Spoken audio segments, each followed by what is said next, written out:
Went out on the road after that, and I went to Lynchburg, Virginia. Not a place you'd expect to see a world-class athlete, but there's a strength and conditioning coach there, Bill Gillespie.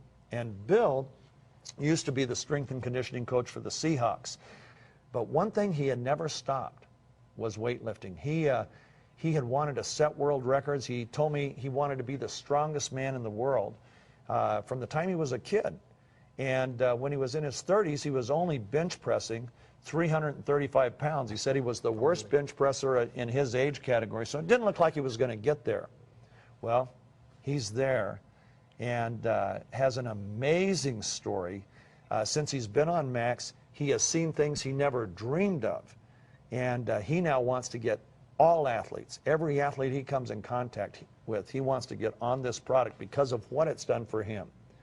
So let's take a look. Tell me about your big day and how Max played into it. I hadn't had a good meet in a long time. I only made my first attempt. I went up 30 more pounds and I missed it. And it just seemed like things just never clicked. I was introduced to Maxgxl, and I was told if you really want to have a chance to have your peak performance, you should try to take 4 packs a day. Okay, it made sense, the science makes sense, and I said, I'll give it a try. I go to this meet in Wisconsin, and I had the day of my life. I went 4 for 4. I set a total of 5 world records, and in fact, the 804, when you watch it, looked easy. So I really believe I could have done even more that day. I didn't even expect to get 804. I'm very thankful for that day. Is it normal for a person to break a world record and then break that record? No, it's never, I've never had a day like that. I opened up, because I knew I was relatively strong. I knew I had a good day. I opened up with 6 pounds over my age group world record. And I was a little nervous about that, but I thought I can handle it. And I was pretty confident in my first and second attempt. I thought I had a good chance. What I didn't realize was those were going to be the 2 toughest attempts I took. After that, it got easier. I've never had a day like that. Usually it gets harder. I went 722 for my age group world record, went to 749, got another world record for my age group, went to 771. A little nervous about that. It got it easy, and then I went and I said, you know, the open world record's 801. I used to have it at 800. I thought, let's just go for it. I have nothing to lose. Let's give it a try. And when he handed it off the weight to me, I thought, if I miss this weight, I'm going to be embarrassed. And it went up, at the time, relatively easy. So I couldn't believe it. What a day. I mean, what an incredible day I had. And I'm very thankful for that. Had you ever had a meet where you recovered so quickly that you could keep adding weight like that? Never. Nothing even remotely close to it.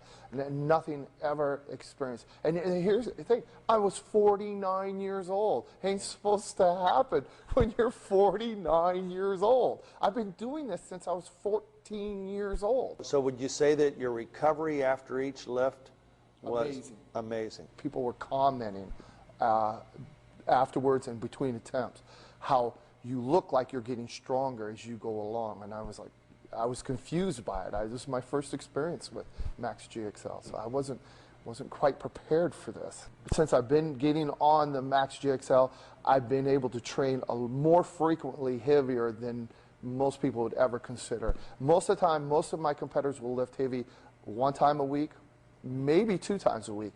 I'll lift heavy 4 times a week. I was so excited. I will only compete in a drug-tested meet. The first thing I did was I go to the meet director and I said, I want to be first in line to get drug tested. I want to get drug tested right now. He says to me, he goes, Bill, you are the only guy that always insists on getting drug tested. I said, it's because I have nothing to hide. So that guy got drug tested. I had been drug tested 8 weeks earlier, so there was nothing to hide. I got my test results back. Everything perfectly clear, no masking agents. Everything's 100% approved, and I have been lifetime drug-free all my life. And as far as supplements are concerned, I've never been a big fan of supplements. I've always been a lot more leaning towards food. They just never seem to work, to be honest with you. And And after you try one and you find that it does work, you start to realize which ones really don't work. And it's this stuff, it's pretty incredible what it's doing for me. I'm excited. I can't wait to see what's going to happen at Worlds in October. I'm hoping to do something extraordinary. What would you say to the people out there, the athletes that are thinking, should I try this, should I not try this? What would you tell them about Max? Oh, I tell them to definitely give it a try. If you're finding that you're not recovering from workouts, because that's the key. We assume as athletes and as coaches that you're going to work hard. We assume that you're going to do a program that's going to make you better. The key, the true key to success is recovery. How fast can you recover so you can duplicate that workout again? And Maxgxl has allowed me to do that at 49 years of age, almost 50. If it works for me, what could it do for someone younger than me? It'd be amazing.